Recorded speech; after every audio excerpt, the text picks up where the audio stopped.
ভারতের রাজধানী দিল্লি, যে শহর সাধারণত দেশের রাজনৈতিক সিদ্ধান্তের কেন্দ্র, সেই শহরই সোমবারে পরিণত হলো উত্তপ্ত সংঘর্ষের ময়দানে।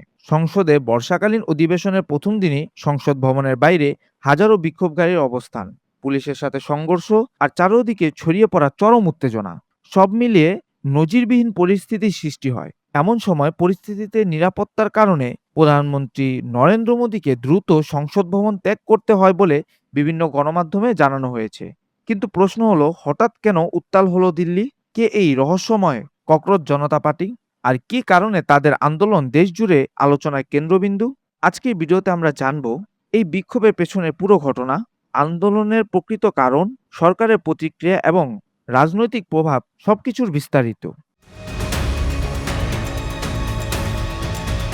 গত মে মাসে ভারতের প্রধান বিচারপতি সূর্যকান্তের একটি বক্তব্যকে ঘিরে তৈরি হয় তুমুল বিতর্ক।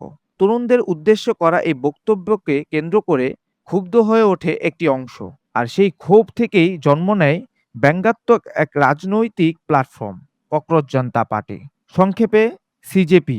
এটি প্রতিষ্ঠা করেন অভিজিৎ দীপক নামে এক তরুণ, যিনি আগে আম আদমি পার্টির সোশ্যাল মিডিয়া টিমের কাজ করতেন। মূলত মিম ভিত্তিক এক ক্যাম্পেইনে হিসেবে শুরু হলেও বেকারত্ব, পরীক্ষা প্রশ্ন ফাঁস আর শিক্ষা ব্যবস্থার নানা অসঙ্গতি নিয়ে তরুণদের ক্ষোভের প্রতীক হয়ে ওঠে এই সংগঠন। মাত্র কয়েক ঘন্টার মধ্যেই এটি পরিণত হয় ডিজিটাল সেশনে, আর অল্প সময়ের মধ্যেই হয়ে ওঠে মোদী সরকারের জন্য অন্যতম বড় জন আন্দোলনে। সোমবার ২০ জুলাই সংসদে বর্ষাকালীন অধিবেশন শুরু হওয়ার দিনই সংসদ চালু কর্মসূচি ডাক দেয় সিজেপি। মূলত নিট পরীক্ষার প্রশ্ন ফাঁসের প্রতিবাদে হাজারো শিক্ষার্থী মিছিল নিয়ে এগোতে থাকেন সংসদ ভবনের দিকে।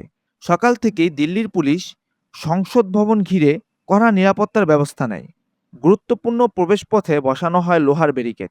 কিন্তু বিক্ষোভকারীরা সেই ব্যারিকেড ভেঙে এগোতে চেষ্টা করলে পরিস্থিতি উত্তপ্ত হয়ে ওঠে।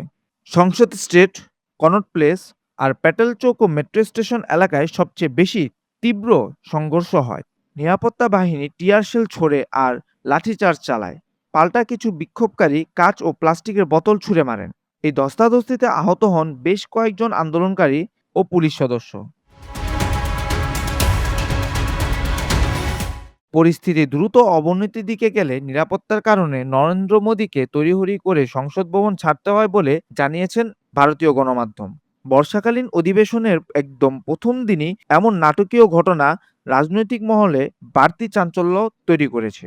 ঘটনার পর রাজনৈতিক প্রতিক্রিয়া এসেছে দ্রুত। বিজেপি সদস্য ও বলিউড নেত্রী কঙ্গনা রানাওয়াত আন্দোলনকারীদের কড়া সমালোচনা করেছেন। একই সময় বিপরীতে অবস্থান নিয়ে আন্দোলনের সমর্থনে উপস্থিত হন বলিউডের একাংশ তারকা। সব মিলিয়ে মাত্র ২ মাস আগে সামাজিক মাধ্যমে ভাইরাল হওয়া সেই ব্যঙ্গাত্মক পোস্ট থেকে যাত্রা শুরু করা ককরোচ জনতা পার্টি আজ ভারতীয় রাজনৈতিক আলোচনার কেন্দ্রবিন্দু।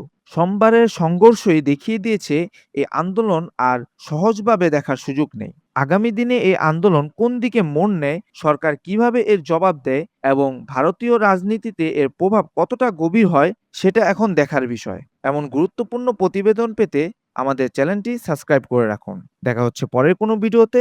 ভালো থাকুন, সুস্থ থাকুন। আল্লাহ হাফেজ।